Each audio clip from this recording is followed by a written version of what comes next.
This is the inaugural, the maiden voyage of the what's called the Four Peaks Sessions, and it's talking with people about their lives and Arizona people. And you couldn't start this off with anybody else. Senator John McCain, thanks for doing this. Thanks. I think if Barry Goldwater were still alive, he'd have probably been know. Here first. I don't know. Barry was a wonderful, lovely man who blazed the trail for conservatives in America. So let's start there. Let's start with Goldwater, because he has been the most recognizable name in Arizona politics nationally.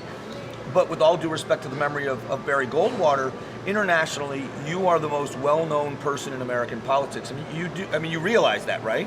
I believe that's true. So how does that, after watching the legacy of Barry Goldwater and watching that as you were here in Arizona, what does that mean to you? It means it's a tough act to follow. People may have disagreed with Barry Goldwater on his positions of issues, and we know he lost very badly in his presidential run, but Barry Goldwater, to friends and enemies alike, was a man of integrity, a man of honesty, maybe in the view of some too blunt in his honesty. But that's an act that I don't want to let him down. I think about him a lot. Barry Goldwater and I were not close for a long time because I was not from Arizona. As you know, I came on the scene, became a congressman, and then succeeded him. But in his later years, we became very close. And Barry Goldwater really changed the face of American politics. For example, Ronald Reagan many times said, it was Barry Goldwater that motivated me to get into politics. Well, wasn't it that Reagan speech, A Time for Choosing, where he raised that money for Barry Goldwater? That was almost Ronald Reagan's coming out party, where people thought, wow, who is this man? And 20 years later is when he really became Ronald Reagan that we all knew, but that was kind of the foundation for him.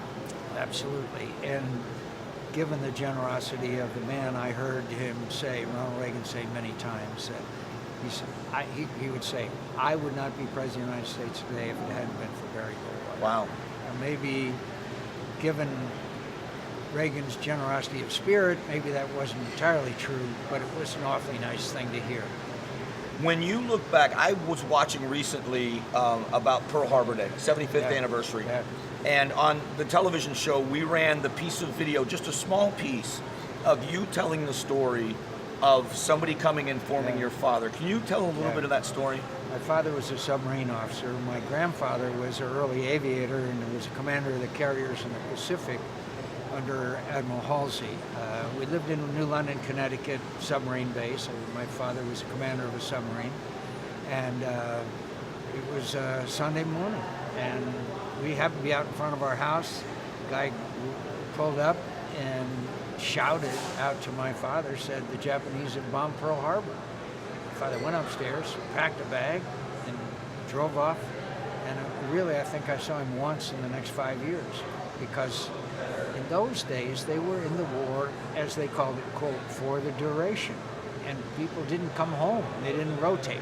The one time I saw him was when he traded in his old submarine for a newer submarine, and he had some very wild exploits because he was depth charged once for the longest period of time ever, and it was just touch and go as to whether they were going to survive or not. The torpedoes would malfunction in the early days. He fired a torpedo and it hit the carrier, that Japanese carrier, and he heard it in the sound phones they had, thunk, because the torpedoes malfunctioned in the early days. Finally, I could tell you, we could take up all the time, but at the end of the war, my father came into Tokyo Bay on his submarine. My grandfather is, you see the famous picture of the peace signing on the Missouri, my grandfather's in the front row. They were together. My grandfather was relieved, flew home the next day, got home to Coronado, where my grandmother was living, had a big welcome home celebration, and he went upstairs and died. No. Yeah. That day? That day, yeah. He was very, very tired. Wow. So when you... And by the way, they've named a ship after him, and there's an epilogue to every story I tell, but about a month ago, the USS John S. McCain, named after my father and grandfather, sailed in to guess where? At a port visit, the port of Da Nang. Wow. Into the port of Da Nang. Da Nang, Vietnam. Yes, indeed. It shows when you live long enough. I was going to say, they must have seen that ship coming and say, we're never getting rid of this guy. It's never going to happen. So then, with that, you watched, and obviously you lived the sacrifice of war at a time where you said the sacrifice was so great. What motivated you then into service? Well, I must tell you that it was expected of me. And because my family goes back to the Revolutionary War. And that made me a rebel without a cause at the Naval Academy. I was always in trouble, always getting demerits, always just on the line. But I knew that if I could just make it through, that I'd go to pilot training, be a Navy pilot, who were my heroes. And so I was in trouble all the time at the Naval Academy. By the way, my son is now teaching at the Naval Academy, leadership at the Naval Academy. My son, who's a Navy lieutenant. I can assure you, they never asked me to come back to the Naval I was going to say, when they have you come back and speak, they'd be afraid of what you tell the cadets, right? What you tell the new ones. They have invited me back to speak, but we don't make reference to my record. To your record? Okay. At the Academy. So anyway, my family, when I got back from prison, I was able to get back on flying status through a lot of lies and cheating because of the injuries that I had. Then I couldn't pass physical anymore, but I was able to be a commanding officer of a squadron. So I knew that I was not on flying status, therefore my career was limited. My wife Cindy from Arizona came back to Arizona, ran for the House of Representatives, as you know, back in 1982, and was reelected. And I've been lucky all my life. I'm the luckiest guy you're ever going to interview on any program. And Barry Goldwater was retiring in 1986, so that was an open Senate seat. And you know, in Arizona's history, senators serve, generally speaking, for very long periods. So I was fortunate there that Barry had already announced his retirement. So I'll be very candid with you. When I was in the House of Representatives, I set my sights on the Senate race, and I did travel all over the state of Arizona, which brings me back to Barry Goldwater, who was a department store magnate. It used to be called Goldwater's. He rafted to Colorado. He took a lot of photos. He traveled all around Arizona to every movie theater showing the slideshow of his trip down the Colorado River. So he was well known in a very small state population-wise. It's interesting because I visited your office in D.C., and I don't know if you remember this. There are two things about that visit, and I know we're kind of bouncing around topics, but you're reminding me. Yeah. And the two things you showed, three things. One was a picture of you, and I think it was you and Senator Kennedy or just of Ted Kennedy, and you telling me about a friendship with him, and you had an anecdote about him that was so funny because you were so opposite each other in policy, but you seemed to have such an admiration for who he was as a person. You know, Ted Kennedy was a left-wing liberal, but he believed in what he believed. And one time on the floor of the Senate, and we did work together on a number of issues on the armed services, and we became quite friendly, but there was two freshman senators on the floor. There was a procedural parliamentary, and they were in a dispute about it. I heard about it. I was passing by. I walked down the floor and took the side of the freshman Republican. Who comes out of the cloakroom, takes the side of the freshman Democrat. Pretty soon, Kennedy and I are nose to nose, violating all the procedure of the Senate, yelling at each other. The freshmen leave the floor. Finally gets resolved. We walk off the floor, and Ted puts his arm around me and said, "Hey, we did a pretty good job, didn't we?" That's the kind of guy that he was. And you can find common ground on issues. And one of the reasons why the approval rating of Congress is so bad is because they do want us to work together, okay?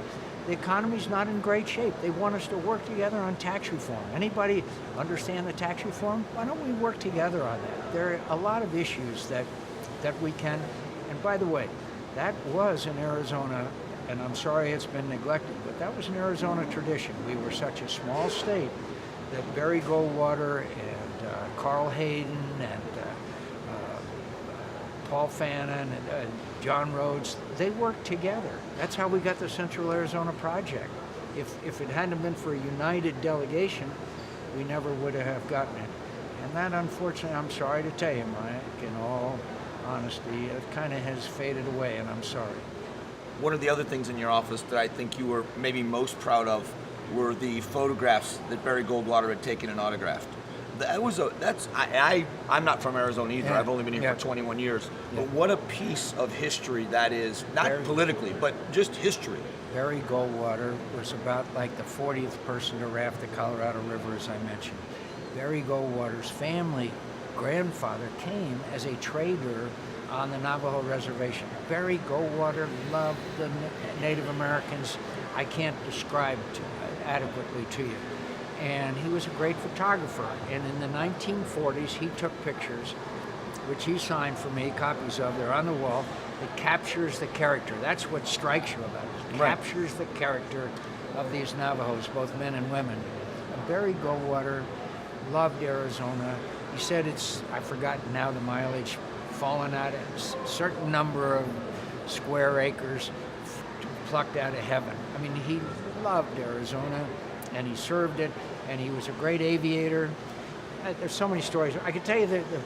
Do you know how we got our airfield in Phoenix?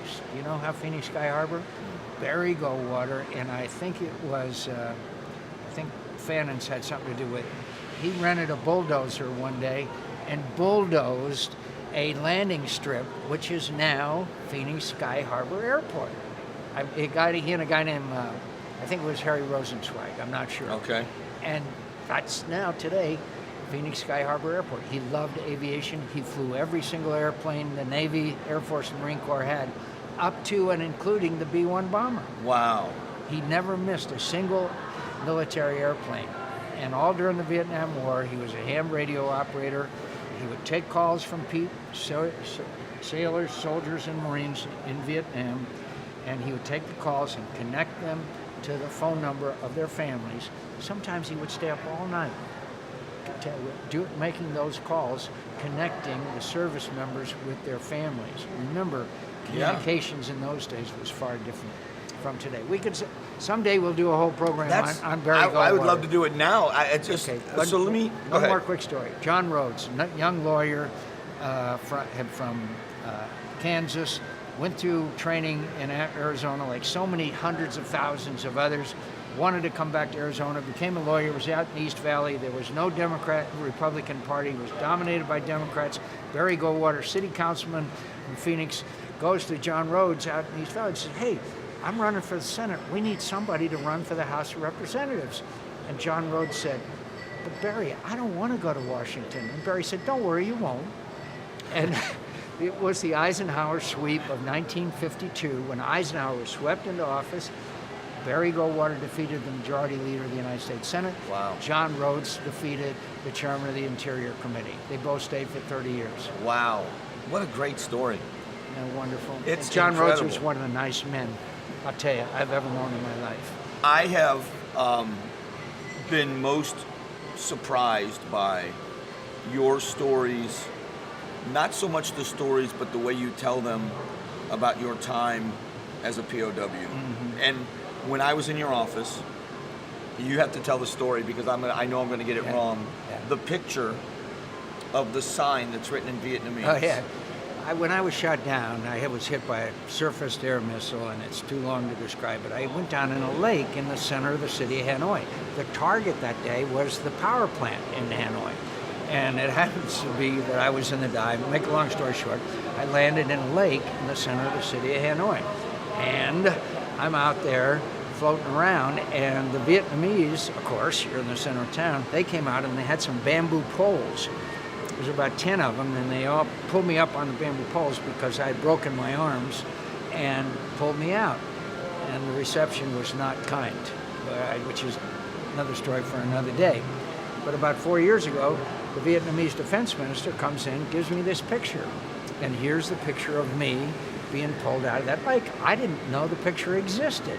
There's about, what would you say, 10, 15 Vietnamese all swimming around me. They pulled me out of the lake that day. Next to that lake, they have erected a statue. And in Vietnam, first of all, it says USAF. That's an insult.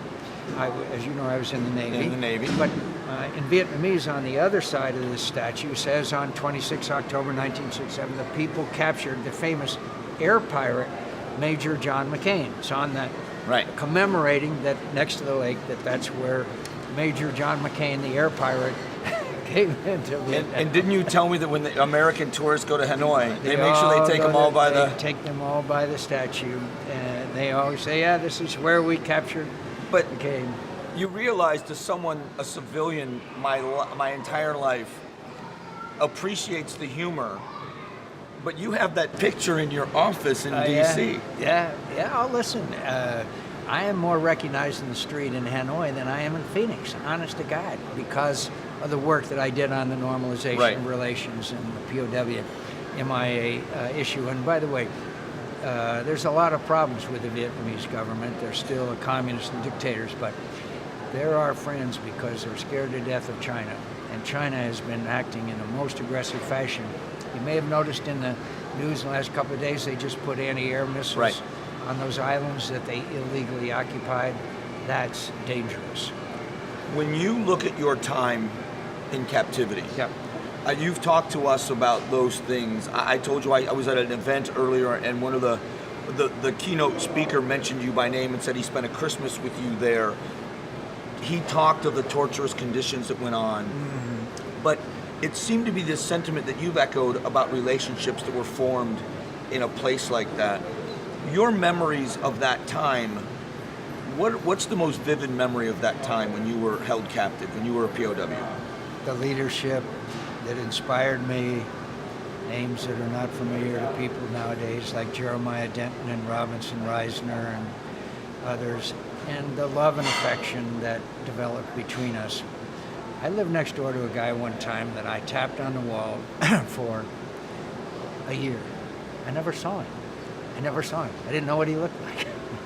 and then when we were all put in a big room together, they changed our treatment after about a year and a half before we were released.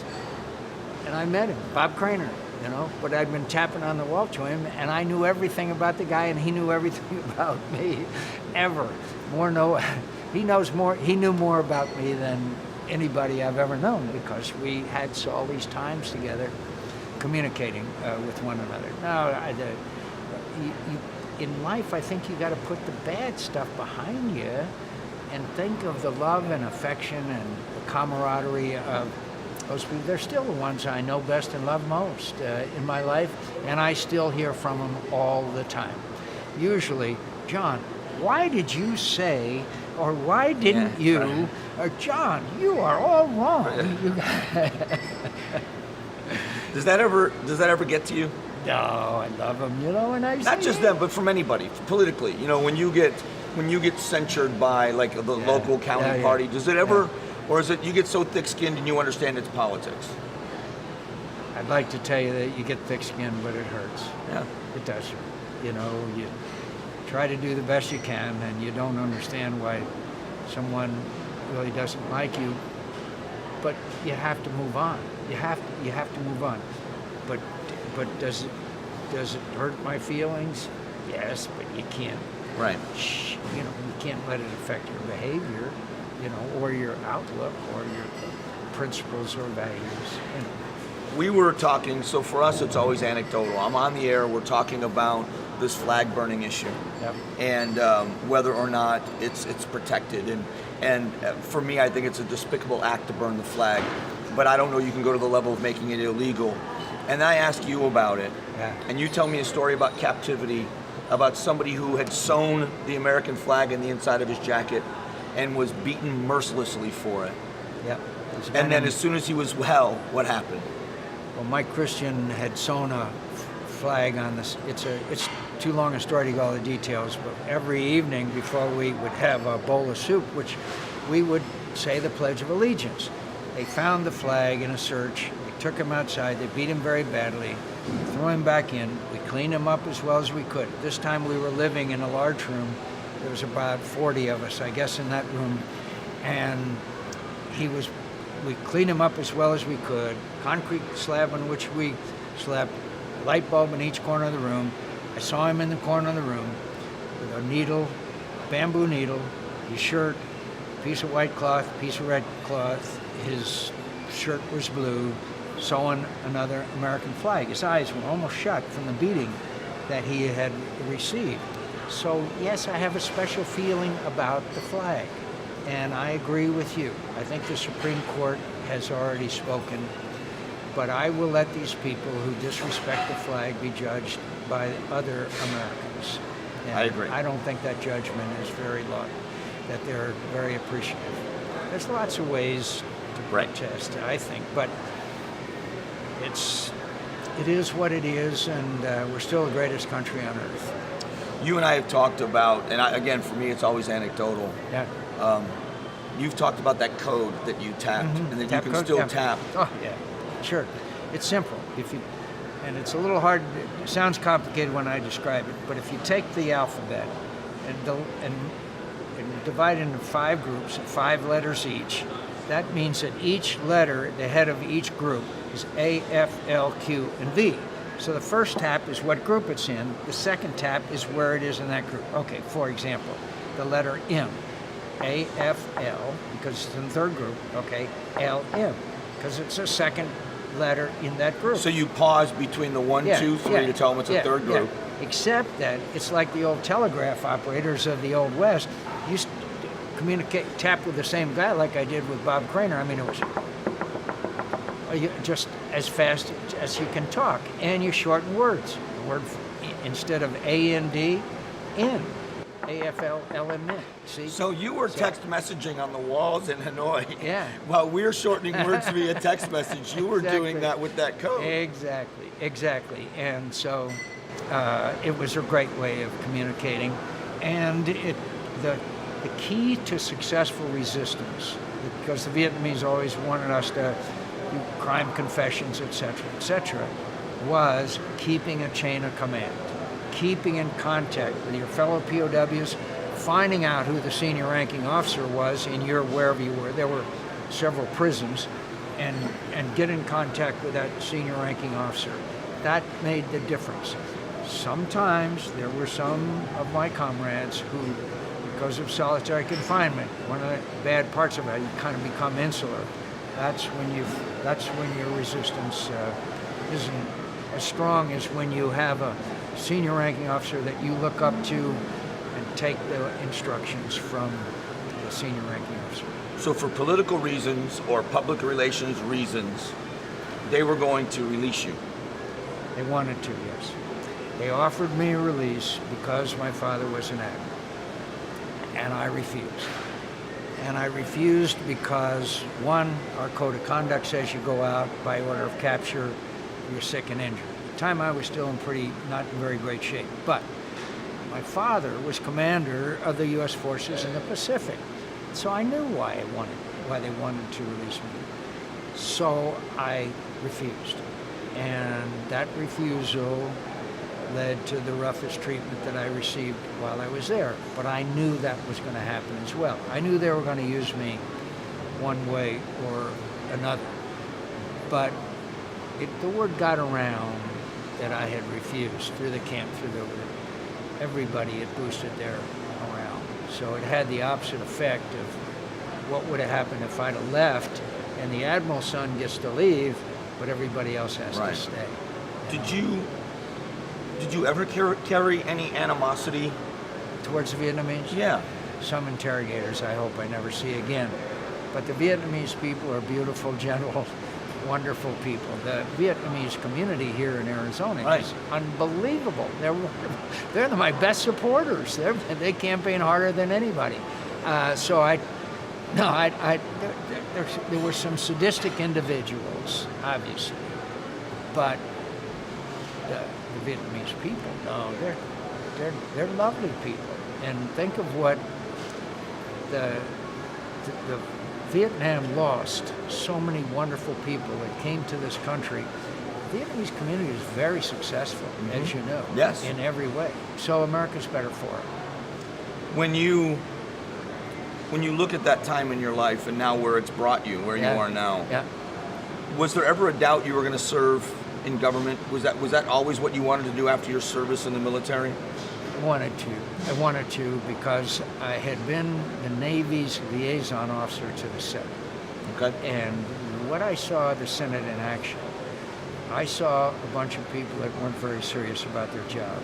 I saw a few people who were, and I saw them have enormous impact.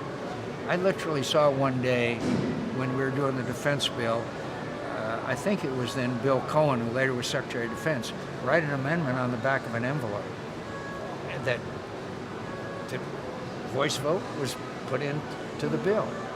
See, I saw that if you really are a serious member of the Senate, and with all due respect to the House of Representatives, then you can make a huge impact. And that, when I saw that, I really wanted to, I thought that was another way that I could really serve and make a difference. What did you say to your sons when they decided it was time for them to serve? I did what my parents and aunts and uncles and their friends, I didn't do what they did. I wanted them to make the choice themselves. And I'm very proud that they both chose to serve. Now, what if you're the one of them that tried to join the Army? Army, I'm glad they won for a change. We Yeah. ought to give them once every 15 years. But that is right. That is a McCainism for sure. That is a congratulations and a compliment, kind of. But I'm proud of my son. I'm proud of my daughter Megan, who's a friend of yours. Yeah, who's she's in, great. Media, and we love our daughter Bridget. And if there's one message that I would take from this program, my dear friends, I am the most fortunate guy who ever lived. I'm the most fortunate person ever. When you look at surviving fires and on the Forrestal and wrecking 4 airplanes and being shot down, going 450 miles an hour when you eject, to all the things that in my life, and the honor of the Republican nomination for President of the United States. I mean, and now, with Chairman of the Armed Services Committee, being able to do the things for Arizona and for the nation. And I just say, in addition to that, I do a lot of interviews with a lot of people. I enjoy your interaction because I believe that you, with your honesty and integrity and your professionalism, it allows me to be able to answer questions adequately, and I hope contributes to informing the people who are viewing. I think you're a true professional. Thank you. I'm so interested in, the more I talk with you about things, I don't know you'll ever realize the impact, but when I saw a different side of you in your office in DC, and you showed me around, and I walked away from that time with you thinking, you were the candidate for President of the United States, and the recognizability of who you are politically. I thank you for that, and I appreciate your professionalism. Son from Ohio, one of the great honors of my life was getting to know John Glenn, who just left us, as you know. John Glenn, for a young Navy pilot. Oh my gosh. Looking up at one of the original group. I mean, when I came to the Senate and he was still in the Senate and he and I worked together on the Armed Services Committee, I just stood in awe of the guy, and I always used to ask him questions, just like you've been asking me. And you know what he told me? He told me so many great stories, but he flew in Korea with Ted Williams. They were in the same squadron.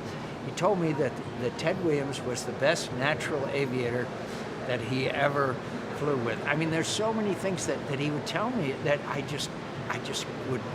And I traveled with him several times, and to listen to his stories, and what a man. He was such a gracious man as a little boy. Yeah. Because the thing then was Jimmy Carter was a peanut farmer, so hat full of peanuts before he left his office, and pictures, and for a 9-year-old boy, the memories are probably different than if I had been able to meet him as an adult. Sure. One last question, and then I'll let you go. Sure. What would you want your legacy to be? Honestly, the people of Arizona, the people of the United States, the people of the world, how do you want them to remember John McCain when you're done with your political career? He served the country with honesty and integrity. And I think, I'll be honest with you, I think that's a done deal. I think the funny thing is, even the people that disagree with you vehemently in your own party would say that you're honest. Because if you wanted to be a politician, you could probably dissuade a lot of that confrontation. Well, I try to reach out to them, especially after an election, that maybe we could all join together, because we're in the most perilous time since the end of World War II, and we all need to work together. And we need to work together where I can with the president-elect. But at the same time, I have an obligation to the people of Arizona and this country. Where I disagree, I disagree. Just as I even disagreed with Ronald Reagan on sending the Marines to Beirut. As I told W. Bush, fire Donald Rumsfeld. We're losing the war in Iraq. That small footprint. Yeah. In other words, I've got to do what I believe is right. And one thing about experience, it does give you good judgment, I think. Oh, no, and it seems, well, the Beirut story, obviously, unfortunately, you were right about that. And then the small footprint with Donald Rumsfeld, as General Petraeus proved, it was the surge that really turned things around. That it was after we clear an area, you need to have enough troops left behind to secure the area. So you were right about that as well. Obama pulled them all out. But anyway, Senator, I really cannot thank you enough. This has been a joy to, it's a different side. It's not the political conversations and the 5 minutes on radio. So we could do this for hours, but I appreciate your time. Thank you, my friend. Thank you. Great to be with you. And I'm sure we have, thanks to the good sense of the voters of Arizona, we have some more years ahead. Yes, we do. And you know what? Next time we're here, we're going to have to show the guest this and then say, it's going to be hard to top. So thank you for your time. Thanks, pal. Take care.